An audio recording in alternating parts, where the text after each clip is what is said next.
बिस्मिल्लाहिर्रहमानिर्रहीम अस्सलाम वालेकुम वरहमतुल्लाहि वबरकातुहू। उम्मीद है कि आप सब ईमान और सेहत की बेहतरीन हालत में होंगे। Welcome to my YouTube channel learn with नाज़।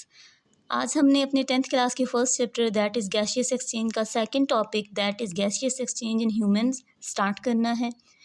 तो सबसे पहले आप इसमें इसका इंट्रोडक्शन देंगे कि in human and other higher animals the exchange of gases is carried out by the respiratory system. हमारे अंदर जो गैसियस एक्सचेंज होता है मतलब taking in the oxygen and taking out carbon dioxide, उसको वो किस सिस्टम के थ्रू होता है? Respiratory system. रेस्पिरेटरी सिस्टम को उर्दू में बोला जाता है निज़ाम तनफ़ुस, मतलब सांस लेने का निज़ाम। फिर आगे आप हेडिंग देंगे पार्ट्स ऑफ रेस्पिरेटरी सिस्टम। आप लिखेंगे respiratory system can be divided into two parts. Number 1 is air passage way and number 2 is lungs. तो आज हम डिटेल में डिस्कस करेंगे एयर पैसेज वे के कुछ पार्ट्स को। एयर पैसेज वे क्या है? एयर पैसेज वे आपके रेस्पिरेटरी सिस्टम का वो पार्ट है जो सारे का सारा ट्यूब्स पर मुश्तमिल होता है। आपकी नॉस्ट्रल्स, आपके नथनों से लेके आपकी ब्रोंकियोल्स तक, जो आपके लंग्स के अंदर जा रही होती हैं स्मॉल ट्यूब्स, वहाँ तक का जो सारा आपका पैसेज वे है, जो सारा आपका सिस्टम है मेड अप ऑफ ट्यूब, उसको आप नाम देते हैं एयर पैसेज वे का। ठीक है, तो सबसे पहले इसकी definition. The air passageway consists of part through which the outside air comes in the lungs and after the exchange of gases it goes out। यहाँ पे exchange of gases क्या है कि आपके lungs के अंदर से कार्बन डाइऑक्साइड बाहर निकलती है। ठीक है, बाहर से जो ऑक्सीजन जा रही होती है वो एक्सचेंज होती है आपके कार्बन डाइऑक्साइड से, और कार्बन डाइऑक्साइड से वो जो ऑक्सीजन है वो उसको आपके ब्लड को मिलती है, तो वहाँ से फिर कार्बन डाइऑक्साइड गेट आउट, मतलब आपकी बॉडी से गोज़ आउट होती है। तो यहाँ पे फिर देखिए आगे कहता है कि the passage of air consisted of the following part. फिर यहाँ पे आपकी हेडिंग क्या आ जाएगी? Parts of the air passage वे। ठीक है, नंबर 1 इसमें नेज़ल कैविटी। अच्छा, यहाँ पे सॉरी एक बात डिस्कस करती चलूँ वो अपना टॉपिक स्टार्ट करने से पहले, कि आपका ब्लड जो होता है वो 2 टाइप्स का होता है। एक होता है डी ऑक्सीजनेटेड ब्लड। डी का मतलब होता है एब्सेंट। तो डी ऑक्सीजनेटेड ब्लड कौन सा होता है? जिसमें ऑक्सीजन क्या होगी? एब्सेंट होगी। तो ऑक्सीजन अगर एब्सेंट है तो ऑब्वियसली दूसरी गैस हमारी बॉडी में कौन सी पाई जाती है? Carbon dioxide. ठीक है, ऑक्सीजन एब्सेंट है तो कौन सी गैस होगी उस ब्लड के अंदर? कार्बन डाइऑक्साइड कंटेनिंग होगा वो हमारा ब्लड, और वो इम्प्योर होता है, वो साफ़ खून नहीं होता, उसको बोला जाता है गंदा खून। फिर होता है आपका दूसरा ऑक्सीजनेटेड ब्लड। तो ऑब्वियसली जैसे नाम इसका रिप्रेजेंट कर रहा है कि इसके अंदर क्या मौजूद होगी? ऑक्सीजन होगी, और ये हमारा प्योर ब्लड होता है, साफ़ ब्लड होता है। आपकी जो ऑक्सीजन आपकी बॉडी में जाती है उसका एक तो फंक्शन है आपका सांस देना, ठीक है, ताकि आपकी ज़िंदगी चलती रहे। दूसरा उसका फंक्शन होता है आपके ब्लड को प्योरीफाई करना। वो किस तरह से होता है वो हम आगे जाके देखेंगे। ठीक है, चलें जी, लेट्स रीस्टार्ट आवर टॉपिक। यहाँ पे ये कहता है नंबर 1 नेज़ल कैविटी। आप हेडिंग देंगे parts of air passage way. Number 1 nasal cavity. आपका जो नोज़ होता है उसने एनक्लोज कर रखा होता है नेज़ल कैविटी को। ठीक है, अब इसकी जो आपके नेज़ल कैविटी है उसके 2 नथने होते हैं। ठीक है, पूरी के पूरी को आप नेज़ल कैविटी बोलते हैं, और उसके अंदर जो 2 नथने होते हैं उनको आप नाम देते हैं नॉस्ट्रिल्स का। It opens to the outside through the opening called nostrils. इसको उर्दू में आप नाम देते हैं नथना। आगे आप कहेंगे the nasal cavity is divided into 2 portion by a valve. ये तो आपको देखें आइडिया है कि नॉस्ट्रिल्स जो होती हैं आपकी दरमियान में उनकी दीवार होती है, एक तरफ एक नॉस्ट्रिल है और दूसरी तरफ दूसरी नॉस्ट्रिल है। यहाँ तक आप इसकी डेफिनेशन में लिखेंगे। फिर आपकी यहाँ पे हेडिंग आ जाएगी function of mucus and fine hair. ठीक है, यहाँ पे आपने हेडिंग देनी है सेकंड लाइन पे। ये बात आपको बहुत ऑब्वियस है कि आपकी नोज़ के अंदर एक तो स्मॉल हेयर होते हैं, ठीक है, दूसरा म्यूकस होता है, स्टिकी लिक्विड जो होता है आपके जो नोज़ के अंदर। तो देखिए अल्लाह ताला ने कोई भी चीज़ जो है वो बेकार नहीं बनाई। कुरान पाक की आयत है रब्बना मा खलक़्ता हाज़ा बातिला। तो यहाँ पे भी इन 2 चीज़ों का बहुत बड़ा फंक्शन है। तो यहाँ पे जब आप हेडिंग दे लेंगे ना उसके बाद आपने लिखना है each portion is lined by fine hair. Fine hair को हम नाम देते हैं सीलिया, CILIA, यहाँ लिख लें इसके ऊपर, एंड म्यूकस। ठीक है, अब इनका फंक्शन क्या होता है? हेयर का फंक्शन क्या होता है? विच filter the dust particles from the air. कि आप जो एयर बाहर से आ रही है तो वो बिल्कुल साफ़ नहीं होती। आप जिस माहौल में सांस ले रहे हैं there are so many dust particles. तो इन फाइन हेयर का फंक्शन होता है कि वो आपके डस्ट पार्टिकल्स को आपकी एयर से निकाल दें और साफ़ एयर आपकी बॉडी में जाए। अगर ज़रा सा भी कोई ज़रा चला जाता है रेत का या मिट्टी का आपकी नाक के अंदर तो वो आपके लिए बहुत बड़ा प्रॉब्लम क्रिएट कर सकता है पूरे रेस्पिरेटरी ट्रैक्ट में। ठीक है, ये इसका फंक्शन हो गया। आगे म्यूकस आगे मज़ीद फंक्शन क्या करता है, एक तो वो हेयर के साथ मिल के तो आपकी डस्ट पार्टिकल को साफ़ करता है, ठीक है, सीलिया के साथ मिल के। दूसरा, the mucus also moistens and warm the incoming air and keep its temperature nearly equal to that of body. Human body का नॉर्मल टेम्परेचर क्या होता है, 37 डिग्री सी, ठीक है। तो बाहर से जो एयर आ रही है वो बिल्कुल ड्राई है, अंदर उसने जाके मिक्स होना है आपकी ब्लड के साथ, और ब्लड क्या है, लिक्विड फॉर्म में है। तो जब तक दो लिक्विड आपस में मिक्स, आप बाहर से जो आने वाली एयर है अगर वो ड्राई होगी तो वो आपकी ब्लड के साथ इजीली मिक्स नहीं हो पाएगी। मॉइसन का मतलब होता है उसको नमी देना, ठीक है। तो म्यूकस के साथ जब आपकी एयर जाके मिक्स होती है तो वो थोड़ी सी नम हो जाती है, अब उसके लिए आपके ब्लड के साथ मिक्स हो जाना ईजी होता है, ठीक है। दूसरा, उसको क्या करता है, वार्म करता है, उस एयर को गर्म करता है ताकि उसका जो टेम्परेचर है वो इतना ही रहे जितना आपकी बॉडी टेम्परेचर है, ताकि आपके लिए कोई मसला ना बने, ठीक है। यहाँ तक अब आपकी जो एयर है वो आपकी नॉस्ट्रल से आगे पास हो चुकी है। दूसरा, आपका वहाँ से आगे पार्ट शुरू हो जाता है फेरिंग्स, ठीक है। दूसरे नंबर पे आप क्या लिखेंगे, नंबर 2 हेडिंग क्या आ जाएगी, फेरिंग्स। आप डेफिनेशन लिखेंगे कि जो नेज़ल कैविटी है वो अंदर वाली साइड से, जो उसके नॉस्ट्रल्स होते हैं, आउटर साइड से जो बाहर हमें नज़र आ रहे हैं वो क्या है, आपके एक्सटर्नल नॉस्ट्रल्स। जो अंदर वाली साइड पे जाके आपके दोनों नॉस्ट्रल्स यहाँ पे स्टॉप होते हैं, जहाँ पे एंड होते हैं, उसको नाम दिया जाता है इंटरनल नॉस्ट्रल्स। तो वहाँ से इंटरनल नॉस्ट्रल से आगे जो आपका एयर पैसेज वे स्टार्ट होता है उसको हम क्या नाम देते हैं, फेरिंग्स का। फेरिंग्स की डेफिनेशन क्या है, pharynx is the muscular passage way and it is common to both food and air. Muscular का क्या मतलब है, गोश्त से बना हुआ पैसेज है या ट्यूब है, और ये क्या होता है, कॉमन होता है बोथ आपके फूड के लिए और आपकी एयर के लिए। यहाँ पे देखें ये नॉस्ट्रल्स हैं, आगे क्या आ रहा है, फेरिंग्स है। यहाँ तक आपकी फूड और आपकी जो एयर है वो दोनों एक ही ट्यूब से गुजर रहे होते हैं और उसका नाम फेरिंग्स है, ठीक है। आगे कहता है it extend to the opening of oesophagus, ठीक है। यहाँ से आगे ये कहाँ पे जाता है, इसकी जो आगे ओपनिंग होती है एक इसकी ईजोफेगस में जाती है और एक लेरिंक्स में। आप यूँ समझ लें कि एक ट्यूब थी फेरिंग्स की, आगे जाके ये दो में डिवाइड हो गई है। जब दो में डिवाइड हो गई है तो उन दोनों ट्यूब्स का नाम चेंज हो जाएगा, एक को आप नाम देंगे ट्रैकिया या सॉरी लेरिंक्स का, और दूसरे को आप नाम क्या देंगे, ईजोफेगस का। लेरिंक्स का हम आगे पढ़ते हैं कि वो क्या है। यहाँ पे देखें ईजोफेगस क्या होता है कि ईजोफेगस का दूसरा नाम है gastro intestinal tract, GI tract. ये क्या है, it is the part of human digestive system which connect mouth through stomach. ये आपके ह्यूमन डाइजेस्टिव सिस्टम का, ये रेस्पिरेटरी सिस्टम का नहीं है, ये आपके फूड सिस्टम का, ठीक है, डाइजेस्टिव सिस्टम का पार्ट होता है जो आपके माउथ को, आपकी ओरल कैविटी को डायरेक्ट किसके साथ जाके लिंक कर रहा है, स्टमक के साथ जाके लिंक कर रहा है। तो यहाँ पे इसका फंक्शन स्टॉप हो जाता है क्योंकि हम पढ़ रहे हैं रेस्पिरेटरी सिस्टम। अब देखें क्या होता है कि हमने ऊपर पढ़ा है कि ऊपर जो फेरिंग्स थी उसमें फूड भी वहीं उसी ट्यूब से आ रही है, और नीचे क्या है कि आपकी एयर भी वहीं से आ रही है। अब देखें नीचे जाके वो दोनों चेंज हो गई हैं, आपकी ट्रैकिया इधर अलग हो गई है और आपकी ईजोफेगस अलग हो गई है, लेकिन ऊपर से तो सेम आ रहा है ना।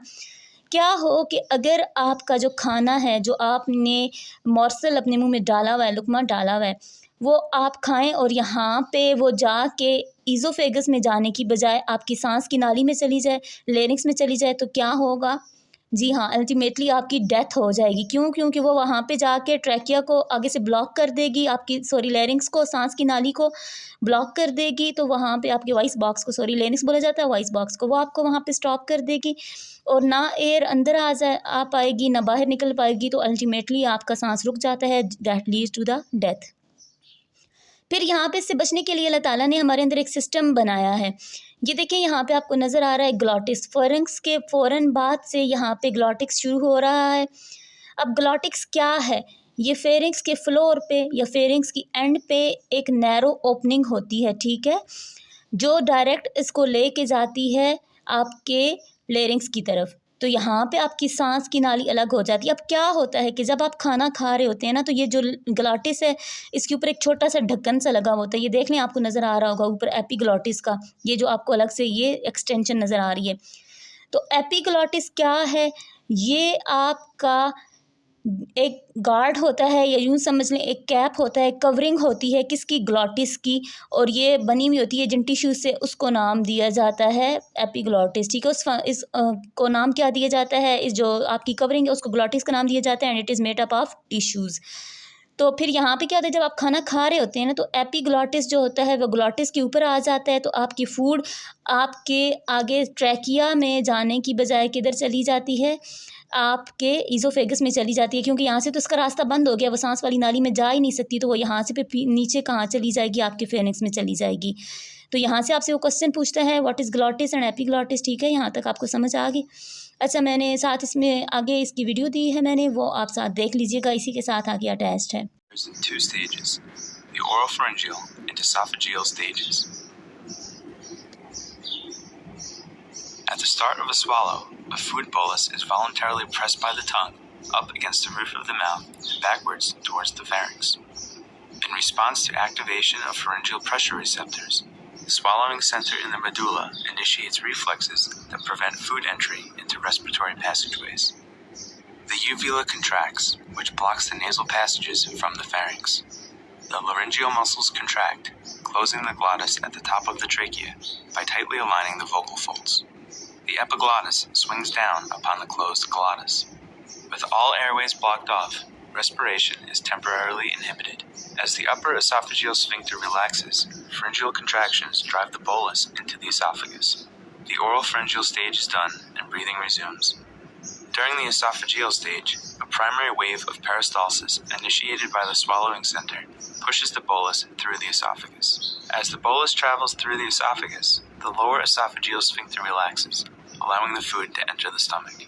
चलें जी, थर्ड हमारा पार्ट आ जाता है लेरिंग्स का। ठीक है, तो लेरिंग्स को अब हम अलग से डिफ़ाइन करेंगे। पहले हमने नॉस्ट्रिल्स पढ़ा, फिर हमने फेरिंग्स पढ़ा, फिर हम यहाँ पे इसको किसको डिफ़ाइन करेंगे, हम अपने लेरिंग्स को डिफ़ाइन करेंगे। तो सबसे पहले आप नंबर 3 हेडिंग लेरिंग्स, फिर आके आ जाएगा definition.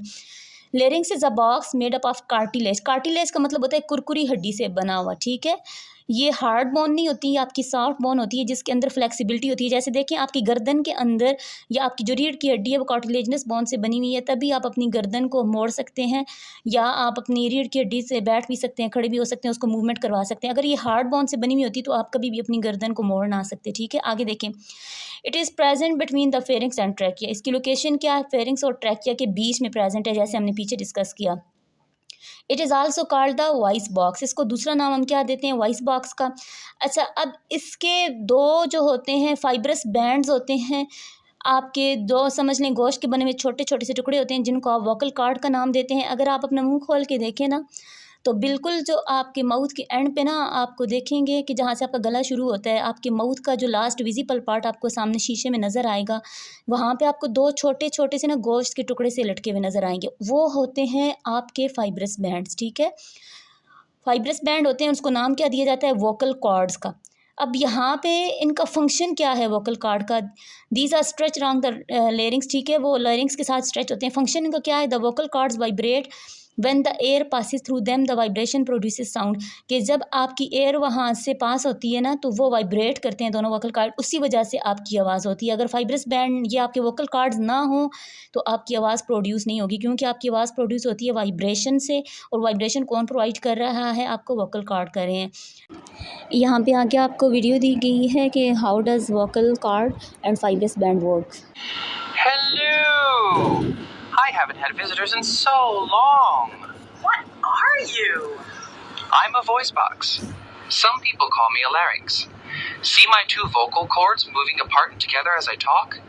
They come apart so that the air can get through them, and they come together to vibrate and make sound as I exhale. Let me show you.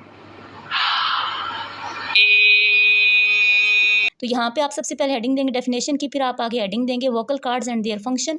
तो definition में आप यहाँ तक लिखेंगे voice box, ये दूसरी हमारी heading है, सॉरी सब हेडिंग है। Vocal cords and their function वो आप यहाँ से यहाँ तक लिखेंगे। ठीक है, साउंड तक। फोर्थ नंबर पे आपकी हेडिंग आ जाती है ट्रैकिया। तो ट्रैकिया क्या है? ट्रैकिया आपके लेरिंग्स के बाद जो आने वाला थर्ड जो आपका एयर पैसेजवे है, उसको आप क्या नाम देते हैं? ट्रैकिया का। इसको दूसरा नाम क्या देते हैं? विंड पाइप, और यही आपकी सांस की नाली कहलाती है। ठीक है, आप बोलेंगे larynx continue to trachea which is also called windpipe. It is about 12 centimetre long tube which lies in front of the oesophagus. ये ईज़ोफेगस के बिल्कुल सामने होती है। आपके गले को आप अगर सामने से हाथ लगाएं, जहाँ पे आपको गर्दन ऊपर करके देखें ना, जहाँ पे आप गले पे आपको सी शेप कार्टिलेज जैसे रिंग से नज़र आ रहे होंगे, ठीक है। अपनी उंगली को अपनी गर्दन से नीचे की तरफ मूव करवाएं, ठीक है। अपने गले पे आपको जहाँ पे सी शेप ऐसे रिंग रिंग से नज़र आ रहे होंगे वो आपकी क्या है, ट्रैकिया है।